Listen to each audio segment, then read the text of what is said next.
Periodisasi Sejarah Gereja Indonesia menurut Van den End, buku Harta dalam Bejana. Periode ini dibagi atas 7 periode. Yang pertama yaitu zaman VOC pada tahun 1596 sampai dengan tahun 1799. Zaman yang kedua yaitu zaman kebangkitan Sending, itu pada tahun 1800 sampai dengan tahun 1900. Zaman yang ketiga itu menuju gereja mandiri mulai tahun 1900 sampai dengan tahun 1942. Yang keempat yaitu masa pendudukan Jepang mulai dari tahun 1942 sampai dengan tahun 1945.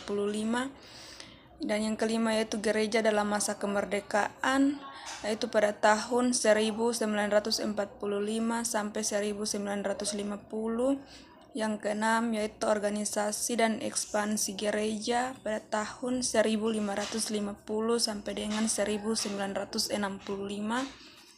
Yang ketujuh itu masa Orde Baru pada tahun 1966 sampai dengan 1998. Dan yang terakhir yaitu era reformasi dan globalisasi pada tahun 1998 sampai sekarang. Periode awal yaitu zaman VOC pada tahun 1596 sampai dengan 1799. Periode ini ditandai oleh hadirnya kekristenan bersama kolonialisme Belanda. Gereja Protestan hadir bukan karena misi yang murni, tetapi sebagai bagian dari politik VOC. Gereja berada langsung di bawah kontrol VOC dan dijadikan alat dukungan kekuasaan.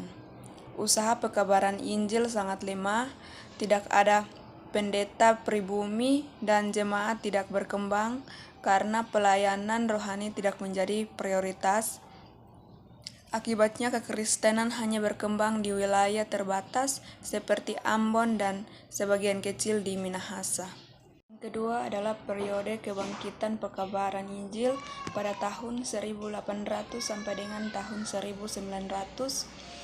Setelah VOC bubar, pekabaran Injil mulai berkembang pesat berkat masuknya banyak lembaga sending atau misi dari Eropa.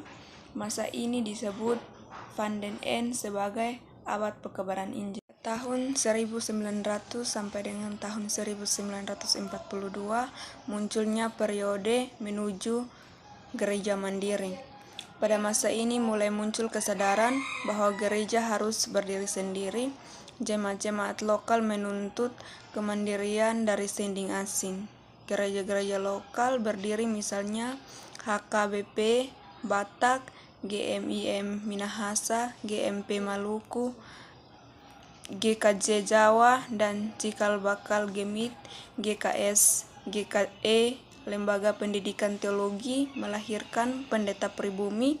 Kesadaran nasionalisme berpengaruh pada gereja.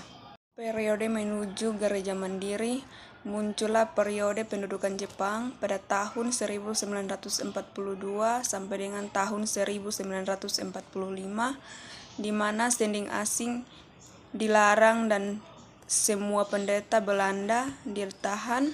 Gereja harus berdiri sendiri tanpa bantuan luar. Meski sulit, itu menjadi titik sejarah penting bagi gereja karena gereja dipaksa mandiri. Pada tahun 1950 sampai dengan tahun 1965 muncullah periode perorganisasian nasional di mana gereja bertumbuh menjadi organisasi yang kuat. Banyak sekolah teologi dan sinode-sinode gereja berkembang. Gereja memperluas pelayanan pendidikan, kesehatan, dan sosial.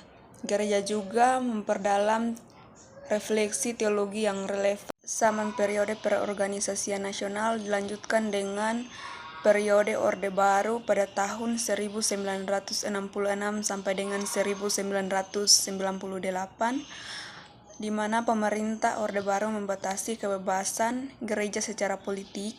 Yang terakhir yaitu periode reformasi hingga kini tahun 1998 sampai sekarang, di mana gereja menghadapi banyak tantangan, pluralisme agama, intoleransi, globalisasi, dan kemerosotan moral. Ini kita dapat simpulkan bahwa sejarah gereja Indonesia bergerak dari ketergantungan menuju kemandirian dan dari gereja kolonial menjadi gereja nasional sehingga kini menjadi gereja kontekstual yang terus mencari bentuk pelayanan yang relevan di tengah bangsa dan dunia modern.